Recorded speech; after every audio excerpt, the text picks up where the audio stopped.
Hey, all of you out there in Eorzea, welcome to She Heals, I Tank, your weekly Final Fantasy XIV podcast. Today is Friday, January 3rd, 2020, and this is episode 199 of the Shit Podcast. I'm your host, Vegan Pete, and always by my side is the finally mostly recovered from a back injury, the lovely... Hey guys, Avi Ale here. Thank you for being here. I like how my here. personal stuff always goes out on the intro. Well, I write it, so I'm going to give you a different intro every week this year.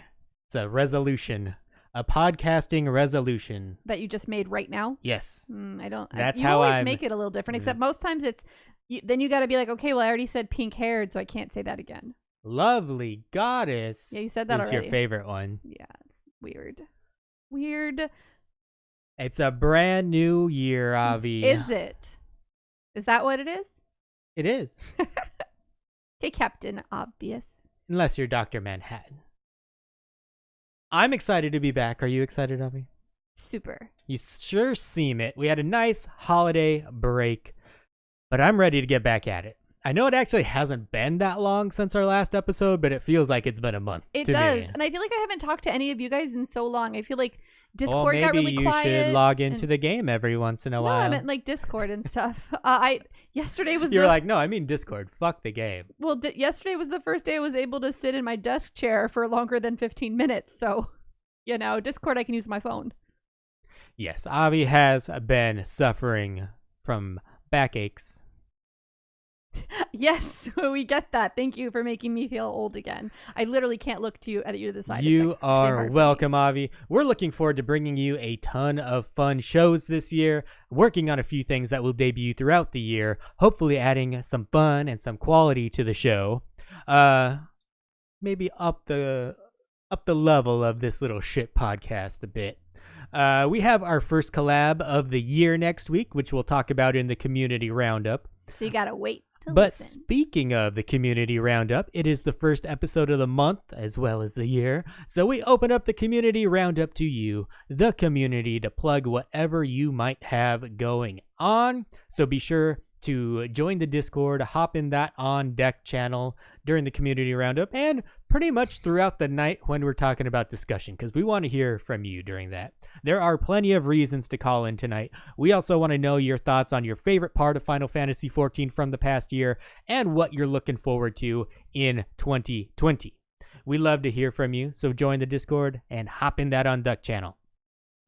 And even though we were off for a bit, many of you were kind enough to resub. And last month, it was brought to my attention that a subscriber had not heard their name in a bit. And for some reason, Twitch, for some people, it doesn't, remind me if their resub is, reoccurring. Like, they don't actively press it every month. If they just have the recurring sub, it doesn't always alert me. So I might have been missing some of you. So if you hadn't heard your name in a while, it's not because I was snubbing you for any reason. Pete's a jerk and he totally snubbed you. I did not. If Big I missed snub. you, I'm very, very sorry. I'm going to look into Pete's a jerk. maybe rolling Pete's a dick. rolling some credits at the end of the episode or something like that. That might be a catch-all. So let's shout out the recent subs and some that I may have missed because I really appreciate all the support. Kitharact, 1 month. Leonidas, 1 month and 92 degrees via a chili gift sub for 1 month. Welcome to the Shithead crew.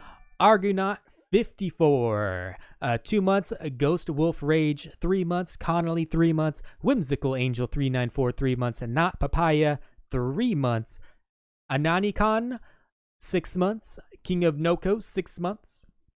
Vic X Ulf, 10 months. Moxie, 11. Ace Kaneki Overlord, 12. Wait, congratulations on getting your new little fun sub badge that has the awesome crown on it. That is 1 year for Ace Kaneki. Just got it. Broly 489, 14 months. Shintir, 15 months. KK McLeod, 20 months. Aurori, 23 months. And Sorceress 180, 28 months. I remember the name Sorceress 180, like I used to get a notification when they would resub, and then all of a sudden I didn't get the notification every month. But they've still been resubbing. Their count keeps on going up. So. And also, Susan, thank you for the shit bits. You are a sweetheart. 100 shit bits. And like I said, a fun show tonight, so let's get right into it with everyone's favorite segment.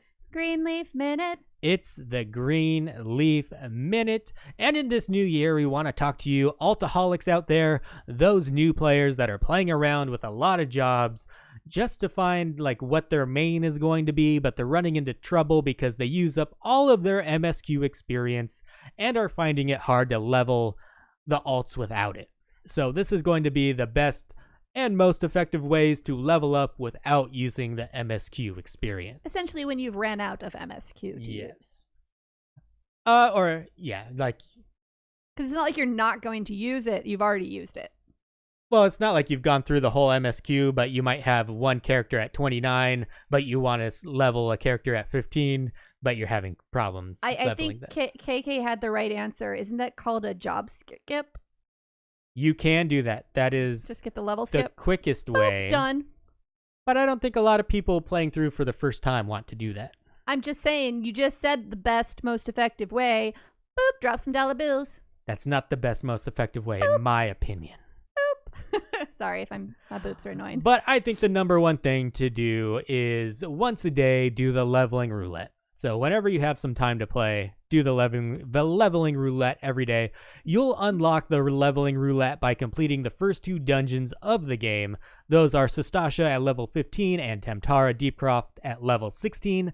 Once you've done those, you'll have access to that leveling roulette, and you get a big bonus from doing that once a day. You don't get the bonus multiple times, so just do it once. You don't need to do it again. And if you're under those levels and are finding it hard to level, I recommend doing leaves, fates, and your class hunt logs.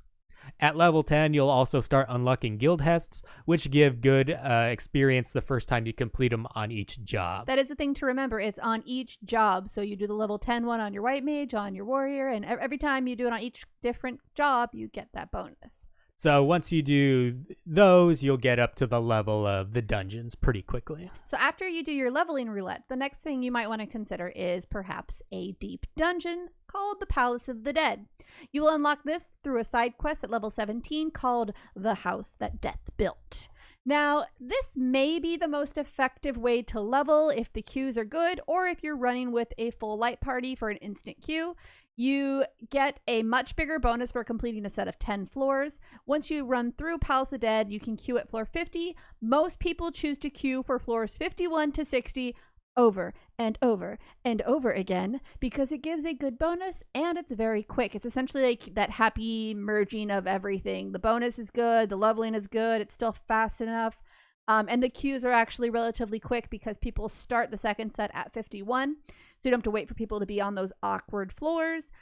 In exchange for being the most efficient way to level, this is also one of the most mind-numbingly boring methods for you to level, since you'll be doing the exact same thing over and over and over, like I did, except this was heaven on high, when I was trying to get my dancer max level so I could run her through the new MSQ. Yeah, if you get a group, it's really quick, but it is boring. I mean, I definitely recommend having like some Disney Plus or Netflix or Hulu or YouTube or something playing on your other monitor or your phone if you don't have another monitor. yeah, I will say it's boring, but it's also easy, so it's not quite as bad. Mm-hmm. Like Eureka's boring too, but there's shit in there that can kill you, so you kind of got to pay attention. Yeah. But if you get burned out on Palace of the Dead and you've already done your leveling roulette, I would queue for the next highest dungeon you have available to you for whatever job you're leveling. And as you level up, you'll start unlocking more roulettes. Once you complete the first two trials, you will unlock the Trials roulette. And that's worth throwing in once a day, especially to break up the monotony. Once you complete the level 50 MSQ 8-person dungeons, you unlock the MSQ roulette. And this is another trade-off of great XP for boring content. And I say boring, but if it's your first time doing it, it will be great. You'll enjoy the MSQ. It's only boring after you've gone through it a few times and you have to sit through the same cutscenes that you've seen many times and you can't skip them. However, if you are a little busy and just want to watch some YouTube or Netflix, you just press buttons every now and then, the MSQ roulette is great. I want to add one that you didn't actually put on here is that once you get to level 50 and you've unlocked some of the 24-man raids, doing your 24-man Alliance raid roulettes is also really good. Yes. Bonus. But you can't do that until you're level 50. Yeah, that's going to be 50 plus. Yeah, but that's a very good one to do as well. So, just saying, because I think that your guide here is pretty much 50 and lower. Yeah, that's what it was geared towards. Yeah. We can do some high leveling dungeon for another one sometime, Avi. Super fun. Now we get to Avi's favorite part of the week. I get to take a nap? Tweet of the week. No nap time for me? It is the tweet of the week. And I put it out on Twitter. I wanted to know what you guys wanted, or what was your favorite part of 2019. What were you looking forward to for 2020? And you guys shut me out. It got likes and retweets, but people weren't responding to it. So I took it from Discord, from Sakura Branford, who said, favorite part, Shadowbringers. What do we want? Hildebrand. And we want it now. Mm-hmm. Can't come soon enough. Those crazy facial expressions and the head in the ground. So that's one on the board for Sakura. 51 more weeks to go. I'm going to keep a scoreboard this year of who wins the most tweets of the week. Maybe there will be a prize at the end. If you don't start that today, I guarantee you won't do it. Or maybe it will be like, whose line is it anyways, where the points don't matter. Who knows? Maybe you'll get a good gift. Then why would you keep track? That's what I'm saying. No one knows. Okay. I don't ever get those points. Anyways, so we're moving on. Oh, I thought you were going to read it. News and notes from around the realm, Avi. So Yoshida took to the Lodestone in order to kick off 2020 right with a New Year's greetings. Of course, there was the usual thank yous to the players, developers, and of course a look back at the year.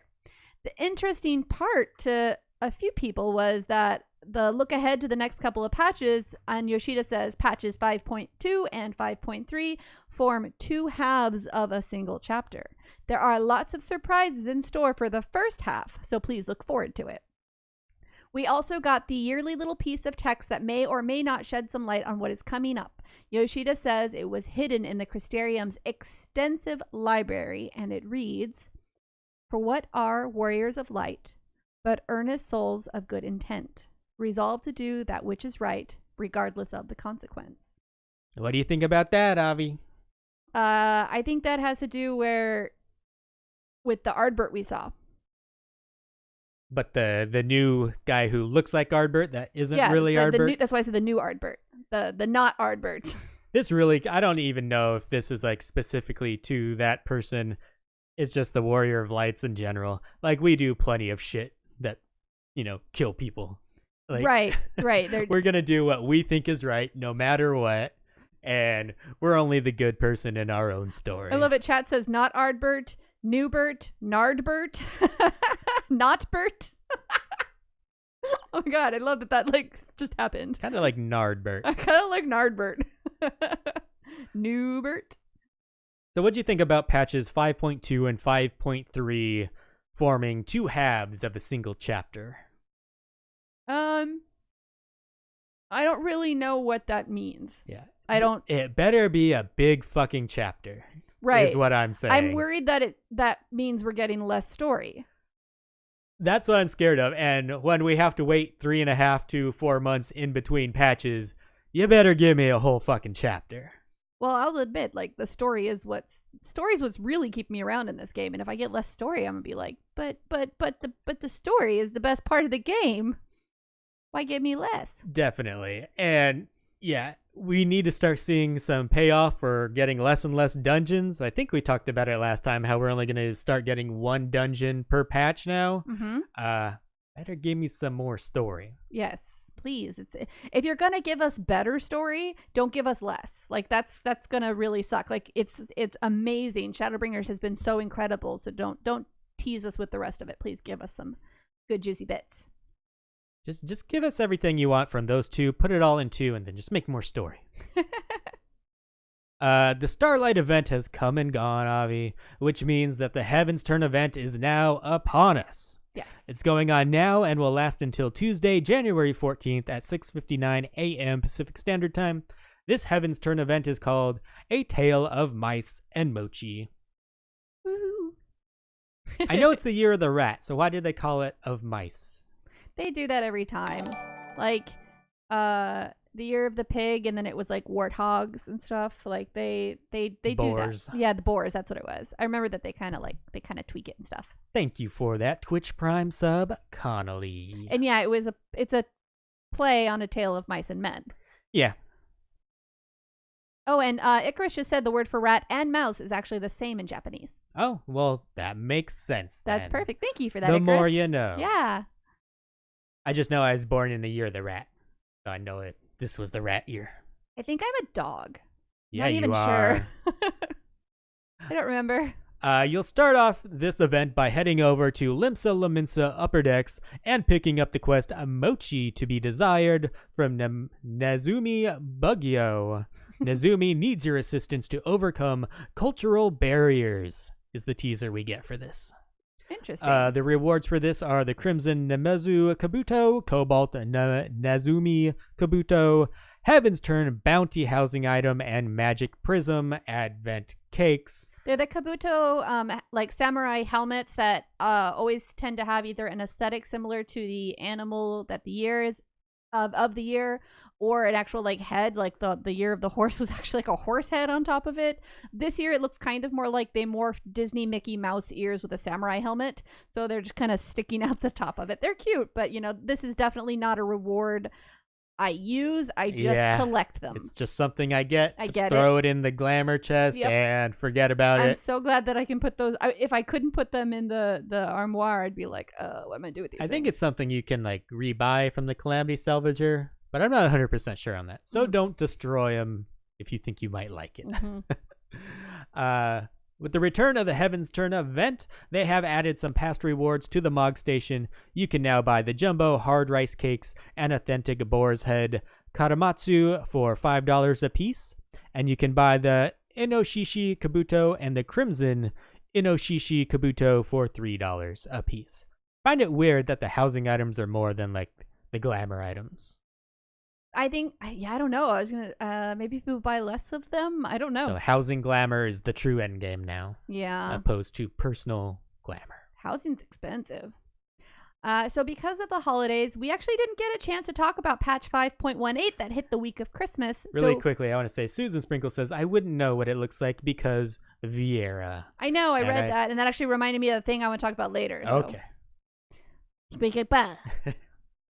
So going back to what I was just saying, because we didn't have an episode over the holiday week last week, essentially, we didn't get to talk about patch 5.18, and so we're going to discuss that now.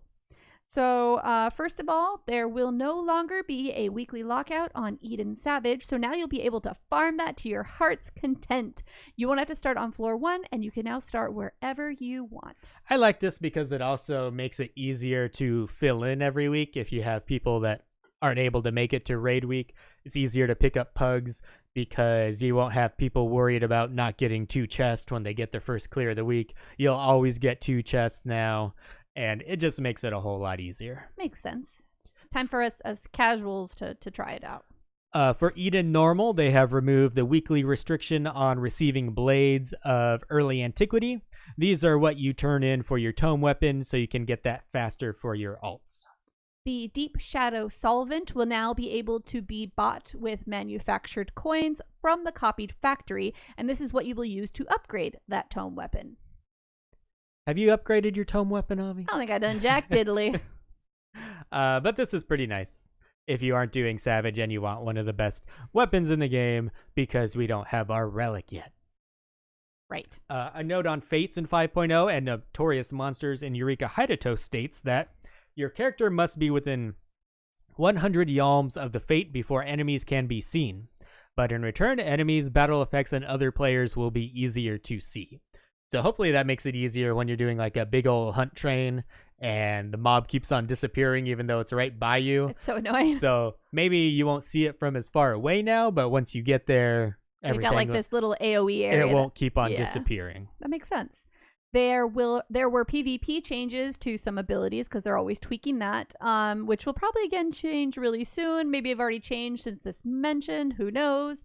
It also looks like all the rain jobs got a buff in HP for PvP. Pete, do you think they tested this? Oh, hell yeah. They tested that shit extensively. On their super secret beta server? Sure. Season 14 of the Feast has begun, and apparently the demand for it was so great that they started with patch 5.18 instead of 5.2. But because of this demand from all of you, they're blaming you for this season not having some adjustments that they won't go into detail on. So because of that, the rewards will be different. Oh. Wolf collars will not be available during this season, which is stuff you turn in for good rewards. No changes have been made to titles, trophies, or rank rewards. The number of rewards distributed may differ between data centers. In the event players have the same ranking, rankings will be available for viewing the day following the start of Season 14 and will be updated daily. Should an error occur with calculating results, the day's rankings will not be updated. Due to the Nadam unequal teams, I couldn't think of the word I was trying to say, where people were queuing as groups. They've now made it to fix that problem. Words are hard, you guys. Everyone in Frontlines when you queue is now going to be treated as a freelancer, so you can't, all end up on the flames or all end up. Yeah. I guess since this is the way they have PvP, it's a good change. Personally, I think if people go through the effort to put together a team to be good, you should be rewarded for that. But apparently Square Enix doesn't feel the same way. I don't know. So there's also a new Frontlines map for the Nadam. Has made some adjustments, of course. The technical rating required to win has been reduced from 1,800 to 1,600. Tactical points earned when defeating the enemy players has been reduced from 10 to 8. Tactical points lost when being defeated by enemy players has been reduced from 10 to 8 as well. Most importantly, you got your butts back? Yeah, I got them two beep booties back. Actually, what was most important from these patch notes, Avi, is the position of the remember password checkbox has been adjusted on the PS4. Maybe this makes people really happy. They saved the best for last. Maybe it was really... I don't play PS4, so maybe it was really annoying. I'm sure it's a huge quality of life adjustment, and I'm glad everyone who plays on PS4 who has been clamoring for that finally got it. Good job, guys.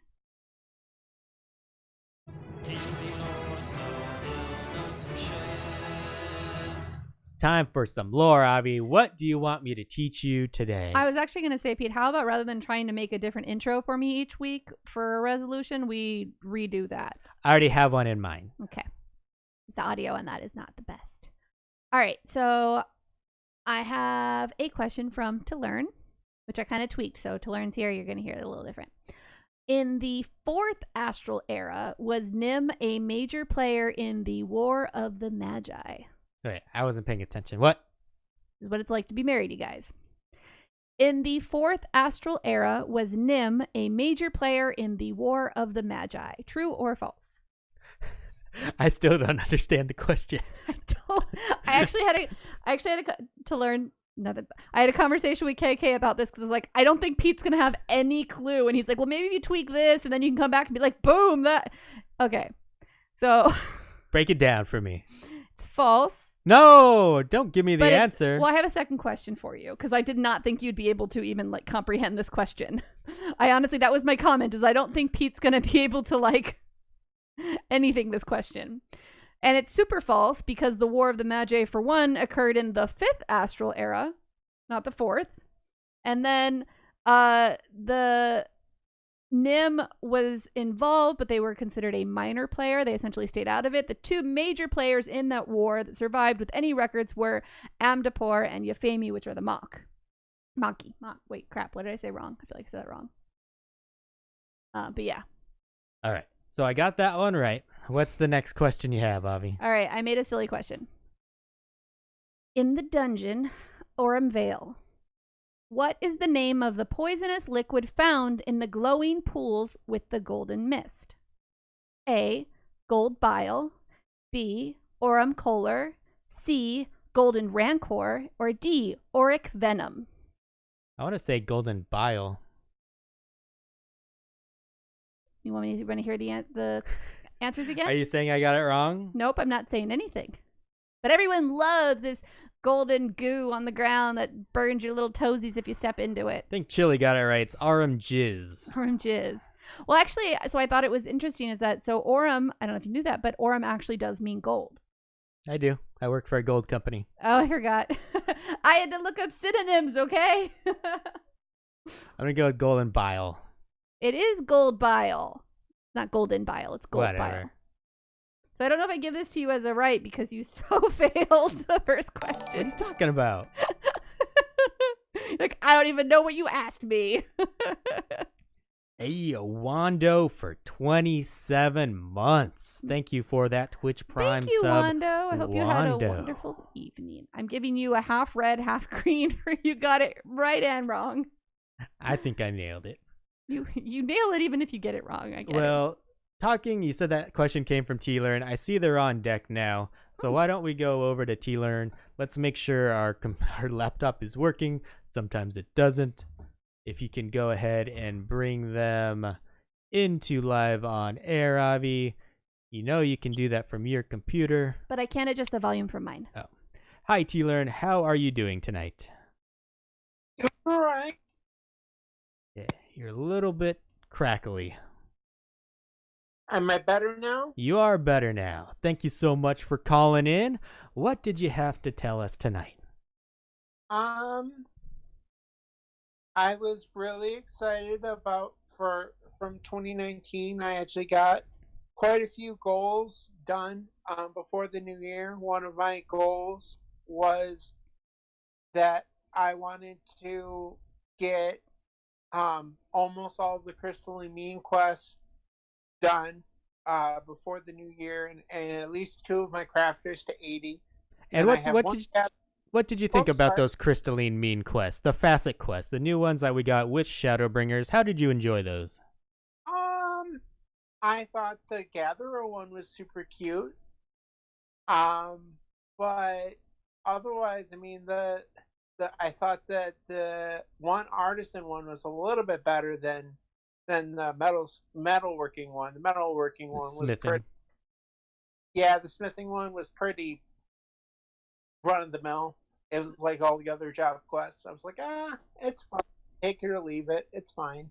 Did you prefer those over how it used to be? So when you were leveling up like 1 through 50 in the beginning, you had job quests for each type of crafter and gatherer. But with these facets, you had the smithing, which had weaponsmith and blacksmith in it, and then you had the weaving and leatherwork all in the same one. Did you prefer being able to get it all done one time with a few of the different crafters, opposed to having to do a different crafting quest for each one? I don't know, because I think for me, it depended on if the story was any good. Like I could have done without the facet of smithing because it was just like the armor smithing one. I mean, it was almost identical with how the quest structure was. So felt very, very boring at that point. That makes sense. I didn't do all these crafter quests, so I can't really respond to that. But I get what you're saying with the. And did you have another goal you achieved in 2019? Yeah, I got almost all of the role quests done. The combat class roles. The only one I didn't get done for Shadowbringers was tanks. Nice. Got everything done. So I was pretty excited about that. I really wanted to experience that story. And sorry. Go ahead. I wanted to say congratulations on that. What are you looking forward to in 2020? Or what do you want? Probably just get better at healing and more confident that I'm, like today I was healing with another community. They were actually Bird of Chess. Actually, that's my other FC. Over on Zalra, she actually had open spot, and she's like, "Oh yeah, you can bring your healer," and I'm like, "I'm gonna bring my level 80 healer." So that's a good personal goal. Is there anything you're hoping for from the game, or you really want from the game? I'm really excited about 5.2. Yeah. I actually was going to say I love that all of yours are personal goals. And yeah, good shout out. Bird of Chess is super sweet. She's a wonderful streamer. So it's really, I didn't realize you were in her FC. That's really cool. Yeah, it is really, really nice. I was very excited about that because she was so nice. She's like, well, you're not like, you're actually a really good healer. And I was like, oh, well, thank you. So instead of getting better as a healer, I think maybe why don't you focus on being more confident in your healing? Yes, that works. Because yes. that's it's like healing is kind of like tanking too. I feel like those are two roles in a party where it's about having the confidence, just be like, I can handle this to this point. I know when to respond. Like it's getting more comfortable and confident. Yes. And then one of my other goals is just being more confident in public speaking, and so I was working on that with this because I'm still nervous about you are improving. I am gonna say you're definitely improving because you when you first started you would actually turn your face away from the mic sometimes. We wouldn't always hear you. You've done a better job at keeping your volume consistent. Well, thank you. Yeah. Yeah, and don't worry, Avi's been working on that for 199 episodes. Very true. Well, actually, my solution for that was that now when I talk at the podcast, Pete and I would look at each other a lot. Now I look at the camera, so I look at you guys instead of him, and then I don't bump my mic. Well, thank you so much for calling in tonight, T-Learn. Are there any shout-outs you want to give? Just shout out to Bird of Chess. Definitely worthwhile to check out her 14 stuff. There's that's really the only other thing. I guess I'm still working on lore stuff. I know there's a few people that are interested in some of the stories, so that's an evolving process. But that's about it. And remind people where they can find your lore. My lore is on my YouTube channel under Jess JESS Herwig. And that is my YouTube channel, and I tend to do both short and long form lore stuff. So yes, awesome. All right, thank you so much, T-Learn. Have a good rest of your night. Thank you so much for calling in. Yep. Bye. Bye. And it looks like we have Icarus on deck as well. So let's go ahead and bring Icarus in. How are you doing in this new year, Icarus? I'm doing great. How are you doing? Pretty good. What do you have for us? Do you have something that you really enjoyed in 2019 or something you're really looking forward to in 2020? 2019 was kind of a hot mess, so I'm just looking forward to 2020. Especially since I'm here in Japan. I don't agree with hot mess. Come on. Have you listened to the show? It's kind of a hot mess. Well, we are, but... But yeah, I'm looking forward to, since I live in Japan, so I got access to a lot of the stuff with the Square Enix Cafe and stuff like that. I'm looking forward to any new things they got going on there. As far as the game's concerned, I'm really looking forward to seeing what they do with Hildebrand. I'm also looking forward to finally, hopefully, hearing something about Viera helmets, as that's the one big drawback. Hairstyles. I think. Hairstyles. Yeah. Hairstyles. Well, it's okay. Hairstyles and some headgear actually appearing on them. Hairstyles more than anything else, because I freaking put so much work into collecting a lot of these really expensive hairstyles that I actively did not sell when they were at the peak of their worth. You put up so much effort when you got one. That's you got the drop on the first time you went into Heaven on High. One hairstyle. He literally only remembers one. There's multiple hairstyles you have to put effort into. Just because you don't do it doesn't mean that you didn't know about that. I'd like to point out, it's like Pete just got saying, he was like, we're a hot mess. Like, no, we're not. 5 seconds later, rants. Hot mess does not mean rant. Or rants do not mean hot mess. Rants mean passion. Yeah, I know. Well, that's good. That's good. I'm on the same boat because I also collected all the hairstyles, so I would like that as well. Yeah. Don't get me wrong.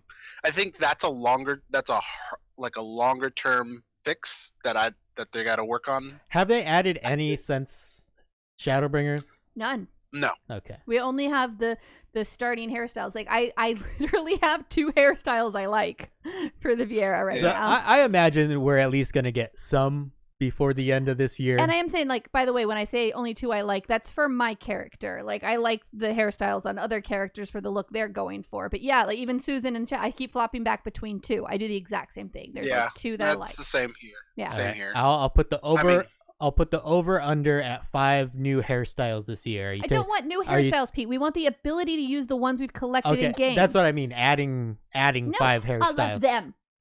Over I under. love them. Are you gonna get I over love or them. under 5? I love them. I know what you want. Now I'm asking you, what do you think you're gonna get?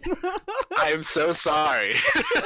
I miss my lightning hair. I miss my super awesome big ponytail with like the braid that comes down. I want all of them. Yes. Well, I guess you know how to All get of Avi to log in more often. Yeah. Add the hairs. And Yes. butt sliders. They like Yeah. cut my glamour in half, man. Avi's all about hairs and butts. Yeah. Well, Combine them, Like I hairy said, butts. I would I would like to see them, you know, I would like to see the hairstyles, of course. I realize that's probably going to take longer. Oh, shh. You realize that the actual hairstyles they gave us clip into their freaking shoulders? Into their goddamn shoulders, okay? They clip into my freaking body part of my character. They But, do that on no, all the character models. We can't give you these other hairstyles because of clipping. Fuck your face and give me the hairstyles. I think it's more over the model, the way the models work is what they'd have to redo, I think is the big issue with it. But I am with you on that. I'm with you on that. I'm just trying to be more realistic in my expectations. But I just feel like if you're okay with like hair clipping into like my Oh yeah. body, my physical body of my character, it clips in one of the base hairstyles for the Viera, then like don't Yeah. act like you're setting your standards all that high for the rest of them. Yeah, I especially feel like if you bought stuff to get a certain hairstyle, like I have what's her butt Yustola's get up, do too. and so I got her hair. Yep. So like I should get that hairstyle. So Right. I'm with you on that. Yeah. Like I paid for it. So I'm hoping that's something they're working on. They haven't said anything about it, but that's one of those things I'm hoping they're working on. I also want some helmets because. Yeah. Like headbands are nice and all, but like it'd just be nice to have a helmet. I was kind of sad. I'm not a big helmet person for my character, but I was sad that I couldn't wear like the ridiculous Christmas tree hat that I got from one of Yeah, yeah. Like exactly. What if they added like 10 colors of glasses? no, I can dye the glasses. No. Yeah, we already have this. Yeah, we don't need It's that. not- We just want to be able to like it literally is like having you gained weight and you can't wear your favorite pair of jeans and then you make excuses to why you can't lose the weight to get into the favorite pair of jeans even though they're one size too small. You're like, there's no excuse. Put the effort in and you'll fit back into that pair of jeans. Or in Vieira's case, you're too tall for your jeans. Yeah. Like they don't but fit. that's a little I'm saying one size. Like I'm not saying like a massive difference, but like one size. Honestly, I have jeans like that and I'm just being fucking lazy and I'll admit that. But like you can do it. You just have to put the effort in. Yeah. Doesn't mean you want to. Yeah. I have no That's idea true. what we're talking about anymore. Yeah. Well, we're talking about. Yeah. So I was temporarily. Hey Chris, thank you something for I being didn't a mention. better listener than my husband is. I really appreciate you. You lost me when you Oh, started thank talking you. about jeans. I was like I didn't. The reason why it's on this whole thing was on my list was because I was for a friend who really liked Lalafels, and I didn't get them anything for Christmas. So I was like, how about for the entire month of December, I'll be a Lalafell, and so I was. How'd was you awful. like it? It was awful. I know, hated right? it. Right? Every fiber of my body, I hated it. You remember I lost a bet, or they like donated, and then Chili got to design my Lalafell. So I was a Yeah. Lalafell. Yeah. If they're cute and they're fun to run around in, but I feel like all of my glamour just looked like somebody stepped on it. Yeah, all of it. It's like he was trying so hard to like get me to feel better about it, and I was like, no, I hate it. I hate all of it. Yep. And actually, that was kind of why I wasn't playing for a while, for pretty much the entire month of December, because it was like I logged in and I was like, I hate this so much. Lalas are So I driving get it. people I get away it. from the game. I think that's so funny. I appreciate the people, like, I think the people who love Lalafells love them they don't love glamour the way people who love Viera do. Like it's a different desire essentially. Ooh, Scoot's gonna be mad at you. No, she's a total hardcore RPer. Like that's different. That's a different dynamic. Yeah, exactly. Right. Exactly. And don't get me wrong, for other people, they're cute, they're awesome. I like seeing them. I don't want to punt them all the time, but if it's my character, I want to punt it. I want to be pretty. All right. So anything else you're looking forward to or you really want in 2020? I really want more story from Shadowbringers. It left me out. It was such a high that I'm like itching for more. It's awful because like now that there's no story right now, I'm kind of like, the other reason why I didn't log in was just like there's nothing for me to do. I really, really don't like the copied factory. So I actually don't mind copied factory, but I'm wondering if that's what happened to me. It was like because like the story in Shadowbringers was so good that other elements of the game almost feel like a letdown. Yeah, that's exactly correct. That's how I feel. I feel the same way. They just kind of don't have that much in game right now. Like they're promising us all this stuff that's going to come. Was just so good. Well, yeah, but I mean, you're not going to have a full expansion's worth of material every patch. No, it's not that. It's just when you compare it, it's a really hard thing. And I will say this: what comparing it to last expansion with Stormblood, the story had a good note when it ended the 0.0 storyline, but you also had for me personally, like the Omega stuff was really was fun. Initially. We didn't know what it was going to be, so it was like this fun tournament of power with other Final Fantasies involved, and then you had the Return to Evil, so it was very much a nostalgic wave, so it like carried me through. Whereas this one, it's like like 8 is pretty cool, but that was over really quick. Hey, and then I Chris, don't have. Yeah. Aren't you on our stream right now? Yeah. Aren't you wearing the 2P glamour? Yeah. He said he didn't like the copy factory, not that he doesn't like the glamour from it. Exactly. Thank you, Pete. Sorry, I just had to. That's fair. I was wondering when you were gonna notice I was on your. I noticed screen. you a while ago, but I was like, let me. I literally actually you were saying this, and I was like, I must see what glamour you got on your bunny girl, and I was like, boom. Yeah, I actually just finished the set, so I did. So I put it together. Copied Factory is worth it to get the gear for all the classes you want to wear the gear. That's what Copied Factory is to me. It is a glamour factory. That's literally what it is. Yes. It is a glamour factory. It's a glamour factory. I think I wouldn't mind it so much. Like, I don't really care about the story, but like, if it was more like, if the fight was more interesting, I literally like did it half asleep while I was drinking coffee, and it was like it's too easy. Whereas have you I feel healed like it? the other ones were what? Have you healed it? I haven't yet. Mostly because I don't have my healer guild. Even Cater Pants in chat just said heal it. Heal it. All right. Heal it. It's because it becomes the Thunderdome. Cater Pants said. It's definitely less boring when you heal it, because I'll do Dancer when I just want to be like, I don't care, and then when I actually want to have to pay attention, I'll heal it. Yeah, like I tank it, and it's like nothing can kill me there. Like I literally sat one time with 8 stacks, and I'm just like, this can't kill me. It's not that hard. I healed it on Avi's character before. What?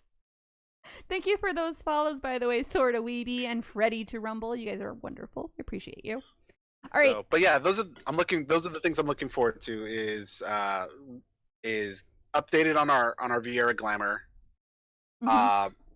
some more Hildebrand, and more Shadowbringer story. Those are the 3 butt things sliders. that I'm looking forward to. Right. Do you have any personal goals you want to end with? Butt sliders. It's not a personal goal. For Final Fantasy XIV, I do want to eventually become an Omnicrafter. I'm like, all my crafters are at 50 right now. I want to get them all to 80 by the end of the year. That is the true end game. Crafting. Yeah. Well, Well, yeah, awesome. because that's how I'm gonna make the. That's how I gotta make some more glams. Gotta make that money. And then you get into housing, and then it just explodes. Yeah. Speaking of which, I need a bug Pixie. Hyperpixie to decorate the house. She's like been missing for like a month. So I can talk to you later. Thank you so much for calling in tonight, Icarus. Have a good so new year. you two the same. Thanks again you. for having me. All right. Bye. All right, we got KK McCloud on deck. We're going to bring KK in now and hear what he has to say. Happy New Year, KK. How are you doing, my friend? I'm doing pretty good. How's everyone over there? Very good. So, do you have something you're looking forward to? Something you want to reminisce about in 2019? What do you got for us? Well, as far as reminiscing, to go along with that whole Shadowbringers thing, a lot of people, that's the main thing to remember. But what I really loved about 2019, as far as this game goes, is that I spent a lot of time going online and looking at other people's reactions just to the story. Like when they would see the certain spoilers, it's mostly the end. I mean, watching people's emotional reaction, I went searching online for reactions all the time because it just was so amazing to watch other people enjoy the story as I have for such a long time. I'm really surprised that Pete didn't do that because he loves watching React videos, like to shows and different things that he never talked about watching it to Shadowbringers. I don't know if you actually thought about it. No. But no, it's a really good idea. And I've actually run into a couple of good streamers that did not work out right. I ran into a couple of streamers that I now follow because I was watching some of their reactions and stuff like that, and they're good people. So I'm throwing up in the chat right now. Crimson KB, he's a pretty well-known one. Xandri is another one, and just people that I saw through their YouTube videos. And I thought it was just so great to watch all these people react, and that was really my best part, was not just enjoying it, but knowing that so many other people reacted and felt so strongly about the game. When I was playing through it, I remember thinking, like, I feel like I should have streamed this, but it felt, I don't know, it felt so personal, which I guess is what you want to stream, what people want to see, but it just felt so personal. Like I like cried hard at certain scenes, and just like, I don't know that I would have been able to have that kind of an emotional reaction if I felt like I had to be on stream. So I think it's wonderful people that can do that. Oh, and then as far as also reactions too, these are fairly known too. Golden Tot and FS Asher, the main lore guy, watching them react to the twinning when they see the creation, and they went, "You maniacs, you built it." That's actually a fun one too. So it was nice. A lot of just watching other people react and enjoy, I think, is what made me realize that they did really well. Did you ever want to do that with any other previous expansions from Final Fantasy 14? No, because most of those other times it was like, oh, Asahi's evil. I mean, or, right? Yeah, I agree with you. I was just curious. Or, Tsukiyomi is that, and there were good stories, but it wasn't so like, oh my god, watching people, and I didn't have the huge emotion, so I don't think a lot of people did. They weren't gut-wrenching. And a lot of people weren't streaming it at as much at the time, and you don't really see a lot of videos up for it. But there's a ton, especially the very end, doing the whole final fight and everything, and watching that. And there's a lot of people just reacting very emotionally, and I just kept looking for more and more. So I think that was my thing for 2019. You're encouraging me to want to like actually stream it when I play it, because I feel like I play the MSQ a little slower than a lot of those people, and so I feel like if people have already streamed it, then why would I stream it? Because you're late or you're early, and so you don't get a lot of views because people either don't want to spoil or they've already seen it. It's that weird window. But I didn't think about, like, I guess the YouTube element of it, of that emotional reaction to it, and I'm overly emotional, as you all know, so might be fun to do. As far as what I'm looking forward to, this upcoming patch with the Ruby weapon has actually got me a little excited. We got the weapons, Ruby, Emerald, there's Sapphire, there's all those FF7 weapons coming up, and so it makes me wonder, is there any sort of hype crossover? Is there any sort of who's going to show up for that? So I wouldn't be surprised. And FF7's been a little underrepresented in the game. I mean, I know it's people like it, it has enough of stuff. So people, I think we have the hairstyle, right? And we have his outfit. Yeah, we have a hairstyle. And an outfit. Gold Saucer is 7, and Costa del Sol, but that's not like what a about main... the veteran reward? Wasn't there? Well, yeah, there's an outfit. Yeah, there's a Cloud's attire. Yeah. Okay, but I think that's about it. Mm-hmm. And like 1 or 2 enemies. It It would make sense to do a crossover, but I haven't heard anything about it yet anyway. I feel like it's timed right if they do. Well, think of how long it took them to do a 15 crossover. Yeah, took forever. Yeah. And we got a car that didn't fit. Oh, the mount from FanFest. Duh, Chili and the Minions. We do have the mount and the Minions. The mount was pretty big, the 4-seater car. No, wait, I'm sorry. That's the bike, not the car. My brain. Yeah, the bike. Is that the Hardy Daytona I just or was something thinking like that? vehicles, and my brain went, the car. No, the bike. It's whatever. It's on the road. So yeah, the weapons I'm pretty excited about. I'd like to see what they do with that, their take on it, and what story. Because the Four Lords is a story, and the Warring Triad was a story. So what are they going to do with this? And who are they going to incorporate? Perhaps that's what I'm Hopefully looking they do it forward to. justice. And do you have any personal goals for this year?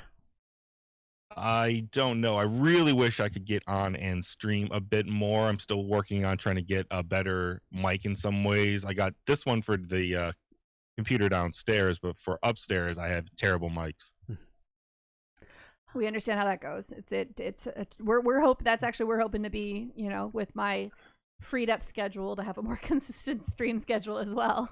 Right, KK, well, thank you so much. Do you have any shout outs you want to give? I gave them in the chat there. Back to Crimson KB, he's pretty good, and Xandri, she's a lot of fun. They stream fairly regularly, and yep. I gave them both a follow. Well, actually, I was already following one of them, but I followed the other. Yep. Well, thank you, KK. Happy New Year. Happy New Year. All right, and I saw that Oaken Hops had hopped in there first, so let's say hi to our old friend Oaken Hops. Happy New Year to you. Happy New Year. I hope everyone's doing wonderful. Long time no talk. We are doing It's been a while. great. Good to hear your voice again. What do you got for us? I took a little break from the game That's okay. to refine my critical assessment of Shadowbringers. Okay. Because I needed to be objective. And it is the best single-player JRPG in the last 10 years. Single player being the key term. You got those trusts now. You can do it all on your own. Yeah, totally solo. You don't need people. What are people for? What is the use of people in this online role-playing game? I mean, isn't that what most MMO players are? They're like, hey, person, let me just keep you over there. We're cool. Yeah, exactly. And to really get it in perspective, what I did was I got caught in like a time vortex around October this year when the Project 1999 Green EverQuest server launched. So that like launched everyone back to the year 1999 so you could experience like those early MMO mechanics. Oh. It's completely different alien hinterland world. And having that distance coming back to 14, you see that you have this very polished, beautiful single-player narrative, but you don't have anything when it comes to multiplayer. Right. Which sounds a little crazy, but bear with me. The issue is everything's instance. You're running with strangers every time. Everything's on the clock. There's no deviation in the content cycle. We have not had original content in this game, barring Eureka, which was terrible, in 2 years, and that's a problem. And I hope that changes in 2020. I hope they really start pushing the barriers in content design so it's not just hallways fettering into circular boss arenas. And we get some really new, innovative ideas, because if they could channel that same storytelling and aesthetic mastery into the actual gameplay of the game, it'd be amazing. I agree. So you basically said one of my hopes for 2020 much more eloquently than I did. I think you guys are in for disappointment. I think so too. I think we're kind of I want to be hopeful, but I agree. We're this far into this Final Fantasy XIV that I don't think we're going to get too much that's going to deviate from their path. They really have no incentive to do it either. I mean, to. the game's doing better than it's ever done. Yep. Yeah, I think to get a vast revamp of something like that, it's probably going to be whatever the next MMO is for Final Fantasy. Yeah, it'll be a while. But that's really all I had to say. Hope everyone has a great new year. I actually really appreciated hearing that. I just want to say it was nice to hear somebody come in and not just give a positive response, but then also what they wish they would use that positive energy for going forward. Because a lot of this is stuff that I feel like it's hard when we do a podcast. And like, and I'm in hardcore burnout right now, like, which I've talked about in the past, but that's why I'm not logging in. And hearing other people say all of these things actually helps me feel less guilty for feeling that way. So thank you, by the way.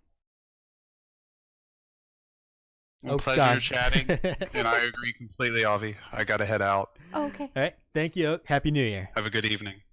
You too. All right. And now we got Chili on deck. Happy New Year, Chili. How are you doing? I'm not too bad. But you, Happy New Year, everyone. Thank you so much. We're doing really well. You got something that you liked in 2019 or something you're looking forward to? I actually really liked the 8-man raid tier last tier. I enjoy the Final Fantasy 8 references because I like Final Fantasy 8 a lot. So, yeah. So you're saying And once I get through 8, I'll know some of these references that they're making? You'll know some, like, you should know a little bit already, like the music being from the garden. Yeah, and stuff. Yeah. But yeah, I am looking forward to just more of that. And I'm looking forward to seeing who the final boss is in this tier. Because, yeah. I do agree with that. I have really much enjoyed the Eden Raid series so far. So I have a little bit of disagreement with Oak and Hops on that one, how there's not multiplayer content that's good. I actually think the Savage tier is tuned really well also. Yeah. So, yeah. I know it's still instance and you're not playing with like random people every time if you have a static, but I don't want to interrupt, but I also, Oaken just said in chat that he got in trouble for talking too loud and almost waking a baby. So I get now why you ran away. Also, chat asked whether or not Pete has started playing Final Fantasy VIII. And yes, he streams it every Sunday morning starting at 10 a.m. Pacific. Yeah, so if you guys want to check that out, that's when he's I'm going back about in. 8 hours into it. He's going back in, and next he'll be playing 7 once he finishes 8. So he's going back starting from 10, 9, now 8. And thank you for that Twitch Prime sub, Allura for real. Oh, that reminds me, Pete. Will you do a bonus stream before you finish 8? Because the 7 demo should be soon. You're going to So try to will you- push. Oh, so do the Push. demo? No, Are you gonna push through try the 8, demo? finish. Yeah, I'll try the demo. Oh, I see. It's about 45 minutes from what I've heard, so. Very nice. So you really like the Savage content. Is there anything Yeah. else you're looking for, or is there anything you want to reminisce about 2019 or looking forward to 2020?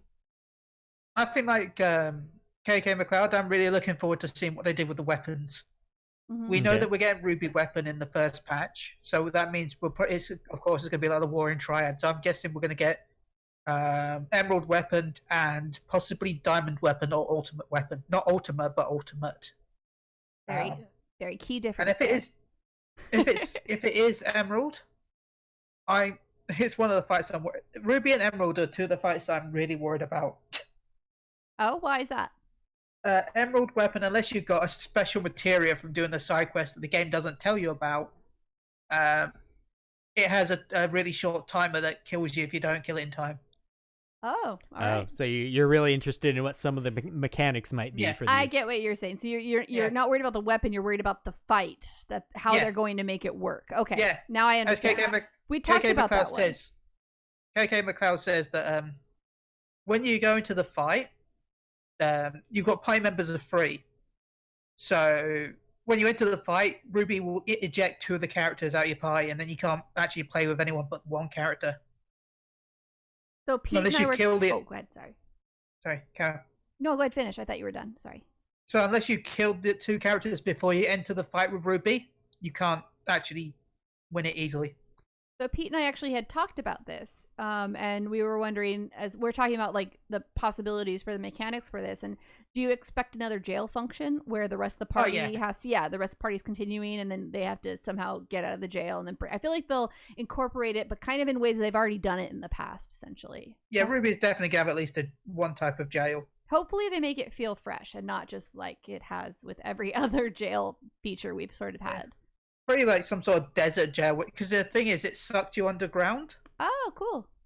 So it'd probably be like hold you down or something. It'd be interesting if it was like sort of like a quicksand sort of situation, and it wasn't like only 2 people in the party, but it was whoever's in this area is sucked down. So the number of people that would be random. That might be a cool way to take that mechanic. Like make it more random so that you have to be fast. You have the ability to get out of it, but you could be screwed if you like 6 people in the party. I want to say probably 4 people, because it was only 2 before because you only had 3 characters, so maybe 4 will be before people randomly. that get expelled and they have to do a rhythm game to get out. I think it'd be cool if it was like 4 minimum, but it could be up to 6. Like, I don't know. I think it'd be cool if it was like, ideally you do 4, but if 6 go down, you guys are gonna be hurting. You're dead. Yeah, I don't know. Everyone but the healer gets thrown away, and they have to heal themselves through massive damage until everyone gets back. I don't know. I'd like to see some different elements to it. Do you have anything you're any personal goals? I guess that's where we're going next for 2020, Chili. Well, I'm in Pete's raid group, Cute Dog Raid, I think it's called. And I hope that we can clear next tier before it unlocks. I think we'll do that. We're getting close. That's a good goal. We're still looking for 2 people to fill it out. Please join our group. I am there. Are you the healer now, Chili? I'm a healer now. Oh my god. Who are you? Look at my healing. So any shout outs before you head on? I know we did a fast shout, but I'm doing a slow shout today. I want to shout to Maelstrom Radio because they're going to be doing some streams this weekend, so please look forward to that. Awesome. Also, shout to my podcast because why not? Well, also, shout to Shields. I think goodbye. Bye. You gotta say your podcast name. It's called Shields. I think. No, yours. Oh, he ran away. Moogle Go Round Radio. He got halfway there. Yeah, Moogle Go Round Radio. Some New Year's resolutions coming out of Chili right there. All right. Well, thank you so much for everyone that called in. I really appreciated that. I wanted to see what you guys liked in 2019 and what you were looking forward to. I think we got some good ideas for that. And I think only logically we should continue into what you and I were looking forward to and what we enjoyed about 19 to continue from that. Yep, that was our plan because we wasn't sure if people were going to call in or not. I think for both of us, the number one thing we really liked from 2019 was the Shadowbringers expansion. So Pete actually texted me and he was like, hey, so I want to talk about what our favorite thing was from 2019 and 2020. I was like, Shadowbringers, duh. Yeah, and more specifically, not the whole expansion, but specifically the MSQ. No, I meant the MSQ. Yeah, that's what I'm saying, the MSQ. Yeah, the MSQ, the story. Like, that's essentially, yeah. Yeah, I thought. Ace just said that his goal is to actually get the courage to call in one day. Ace, I would love it if you called in. We will totally support you, sweetheart. And you are wonderful. We haven't got emails in a long time, too. You guys are more than welcome to email in at shehealsitink@gmail.com. If you want to start with the email, work your way up to calling in, that's perfectly fine, too. And everyone chanting do it in chat, that's not like a push you thing. That's a they all support you thing. So you know. But yeah, for the Shadowbringers MSQ, I actually thought it started off better than it ended, personally. Do you mean ended with the most recent patches? No, I mean like in the expansion release? MSQ. And not necessarily the very end. I like the very end, but I'm just saying I thought the first half was better than the second half. I agree with that. As a whole. I agree with that. It started really strong, but I feel like with stories like the MSQ as well, it's kind of treated like a trilogy in a way because they have to break it into sections, and the middle is usually where trilogy's low, and the beginning and the end is where they're strong. So I'm hoping that it ends as strong as it started. Yeah. But I thought it started out really good with Tesleen right off the bat. Like, God damn, that's the glitter vomit. Probably for me, the most impactful part of the story. It's everyone. It also, I think it. I love it. They are totally getting my like Star Wars references and stuff in chat. I love you guys so much. So it set me up for the story to have a lot of impact, and I don't know if it followed through on that. Like, she was pretty much the biggest casualty in my mind of everything. Like, and it was surprising. Like, other stuff that happened wasn't necessarily surprising to me. Right. Like the fact that we beat the big bad isn't surprising. I'm sorry I'm laughing. I'm listening to you, Pete, but like all of chat's like, I want a Witcher 3 crossover with Geralt, who has to practically drink himself half the day in order to interact with Alphino. Like all of it's just, it's kind of amazing. And end up sleeping with Alphino. It was just really funny. Sorry, guys. And I thought Emmett Silk was a very great villain. And I think Square Enix is actually... Emmett Silk was amazing. And he was the best villain because this is one of the first times that Square Enix actually treated their villains... Not Square Enix. Final Fantasy XIV, I'll say. Treated the villain as a human. Well, it sounds bad because he's not a human. But as a person who had actual feelings and motives other than, you are good, I'm bad. And it makes a better story when you don't fully understand who's good and bad. And Always. I don't... Yeah, I agree with that for the most part. That's like 100% accurate. Cat's agreeing with me even. I like chat tonight. You guys are awesome. We can do a little character study on Emmett Silk in some episode, I think. I thought it was really great that we had someone traveling with us again. That's a villain, but they're like kind of with us the whole time. That was a fun dynamic. We haven't really had that since Nero was hanging out with us, and we got a lot of comedy from the Nero. And he was like the best. Yeah, and I before. think the Final Fantasy... But then they made him good, which he's a wonderful character and fun to watch, but that weakens his character. Nero was already on his redemption arc when he was traveling with us, and Emmett Silk was still... Emmett a Silk bad guy. should never be redeemed. I like that. I like how they, I'm going to air quotes, ended it with him, because you never know with this game. People can come back. But I do like that they didn't go. And because you guys love him, look, he's a good guy now. So you get to see him again. I like that they didn't do that. But you all know how I feel about, make me feel. I don't care if you have to kill people I love for it. Just make me feel. And yeah, that leads into what I really want in 2020. It's something unexpected from the MSQ, and it doesn't necessarily have to be a death. I just don't want to have it all predicted, right, and be totally obvious. Predictable. I know, like, everyone's soul is kind of fading away, and that's why we're trying to get back to our home world. But it'd be kind of cool if someone decided to just stay. And they're able to. I would love that. I would love that so much, actually. I remember thinking that, like, as the story was happening, and I forgot about that. But you say that, and I would love that if someone chose to essentially die, but then they would continue to live on the first, which maybe we would even see them, but only when we went there. Yeah, and That'd I could really cool. Like, they would never do it because she's kind of like the representative for Final Fantasy XIV. But I totally ship Y'shtola with. People are saying Thancred.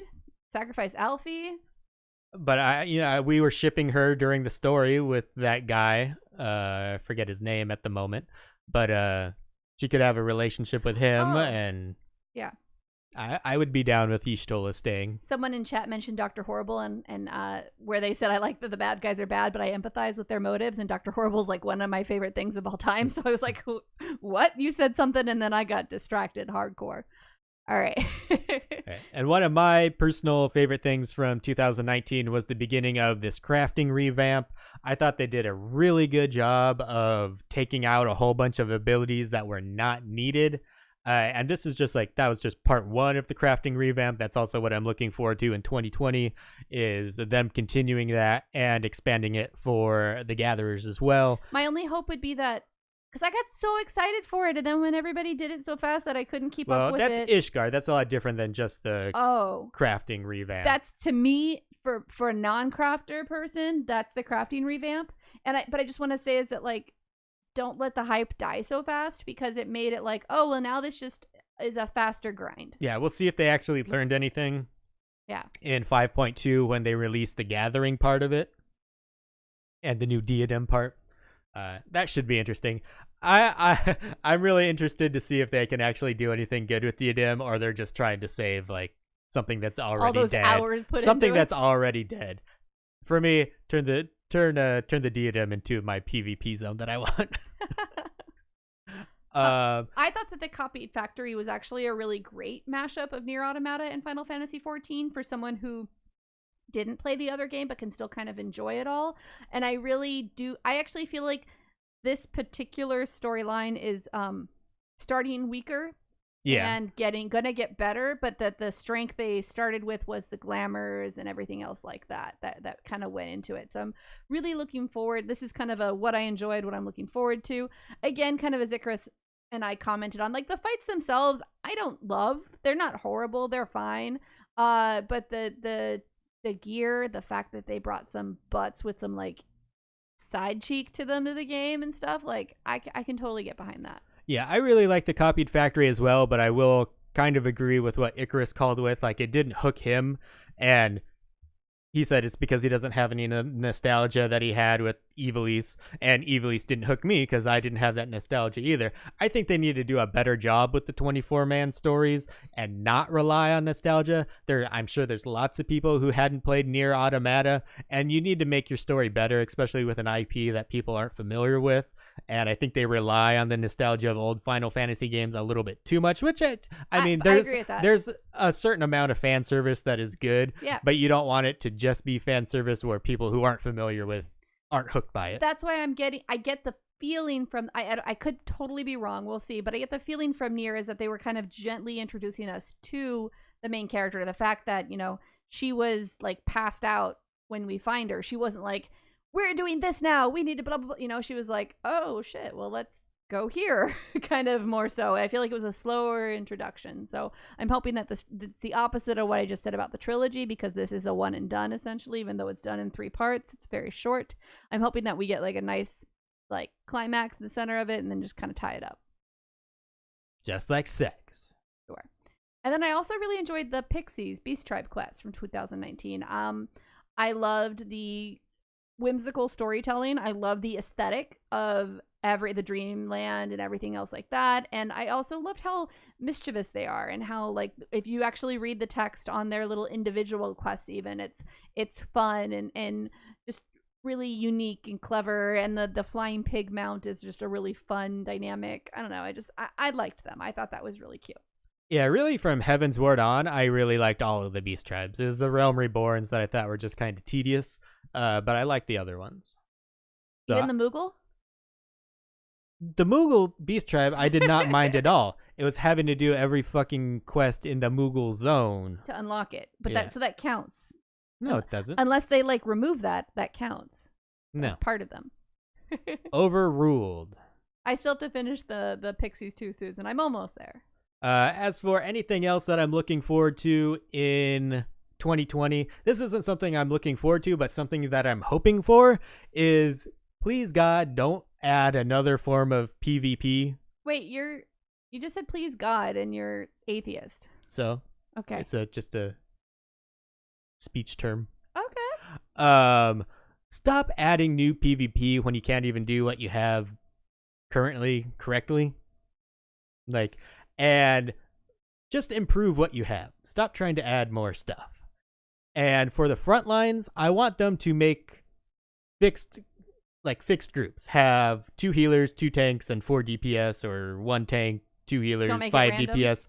Because yeah, like you're trying to like make everyone freelancers to try to make it even. But no matter what you do, if you take away people going in preformed groups, if one group only has DPS, they're gonna get wrecked. They're gonna okay? die.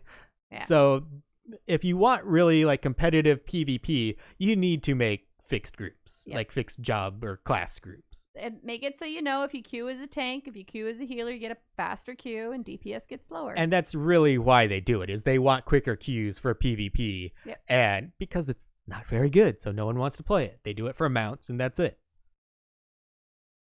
What do you want for 2020, Avi? We kind of talked about a lot of the stuff I wanted. Vieira hair and hats for the Rothgar as well. I actually would love, and this is not going to happen in 2020, but I actually really would love to see the female Rothgar and the male Vieira. It's not going to happen at all. And interestingly enough, I'd actually rather see a male or a female Rothgar at this point than a male Vieira, because I feel like it would just be really nice to see another, like a Beast Tribe female. Like, I don't know. I just think that would be really, really cool. Yeah, well, like Chili just said in chat, you are going to see a female Rothgar. I think they've already told us that. We're going to like their zone.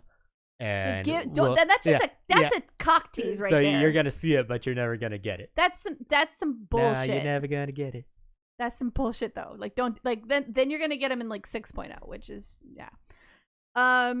So that way they're just not adding a new race, but they're adding a new sex, basically. That's how they'll get away with. There's no new race this patch, but anyways, sorry. I actually would like the relic weapon to go back to being more open world, more MMO, kind of, as Oaken had commented, where like I'm really sick of everything being instanced and having these time limits to my interactions. I really want the chance to meet people in world again so that I can just, even if it's grindy, I'm out and I'm just randomly meeting people that happen to be in the world that I'm playing in again. Like, I'd be really happy if they went back to the old style relic, do everything in the current zones. I don't make friends in game outside of my FC members very often. It's very, very rare that I just like make friends randomly anymore. And I liked that. Grinding in the open world forces that. Like, that's when that happens. Like, it's just gone. There's no reason for you to talk to anybody unless it's like, hey, do you want to do this thing with me for an hour and then we don't have to talk to each other again? Cool, let's do it. Like, and that's a difficult content. Yeah, pretty much all we have are fates and hunts.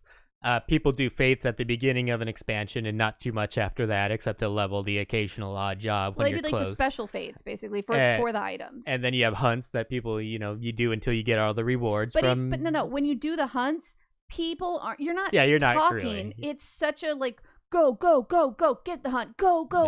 No one's chatting, no one's hanging out, no one's interacting. You're just like, and you might throw a funny emote out, and that's the one person who does a thing, or you might say something kind of prickish, and that's the person who talks. But like, I mean, like with the Atma grind, like you were doing those fates for a really long time and just getting to know people who are doing them at the same point in it that you were. That's why I'm looking forward to that an MMO is. deep sea boat fishing coming out.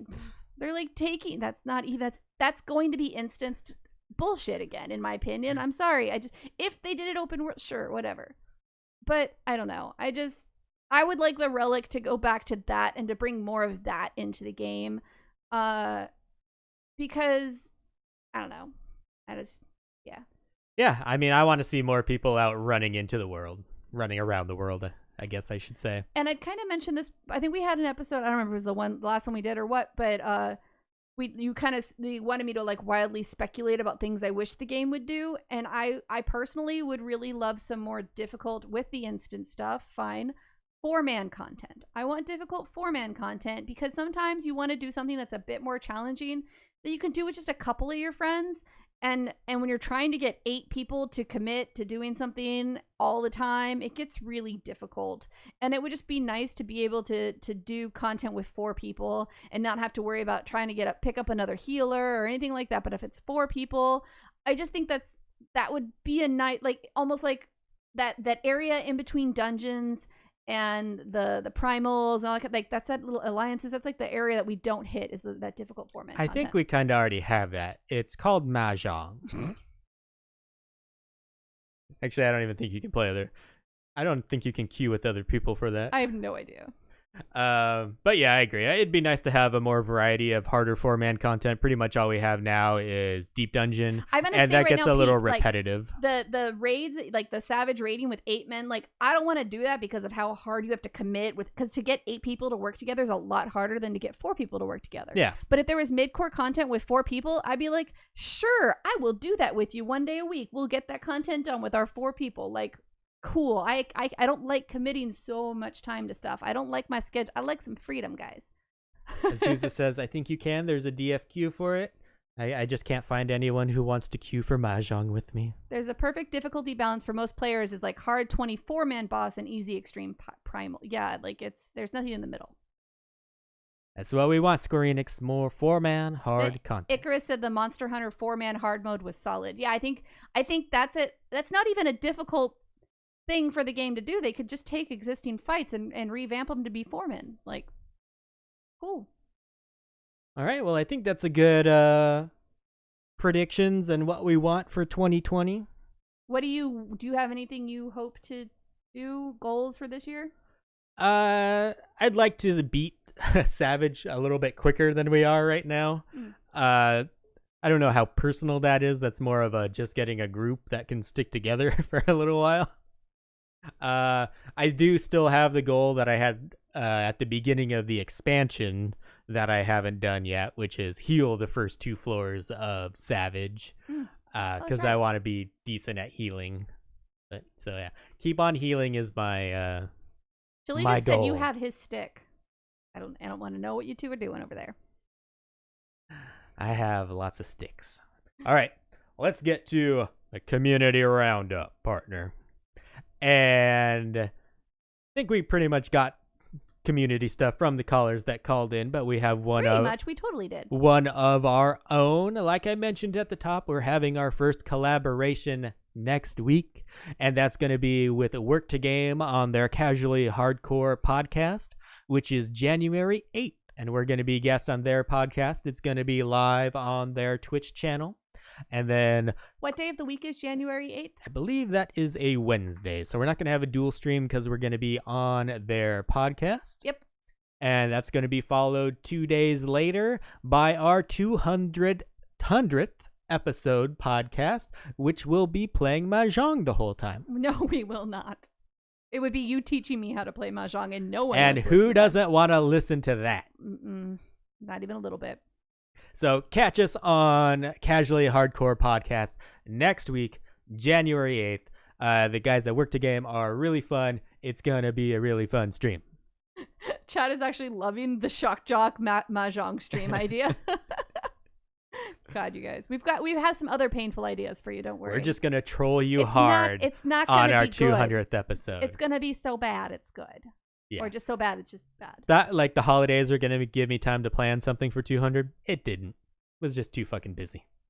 That's the dumbest idea I think you've ever had. Over the holidays, I'll have time to do... No, you won't. Not even a little bit. Live and learn. Not even a little bit. All right, let's get to some listener reaction, Avi. All right, from Chili. He tweets out that the extended Moogle Go Round episode is now live with Maelstrom Radio, She Heals I Tank, and Susan Sprinkle. Also, episode 86 is live too. Double the Moogle Go Round to celebrate the new year. If you are an Unchained fan, I spent the night editing it too. So now we have Unchained live, you busy motherfucker. I added the last part.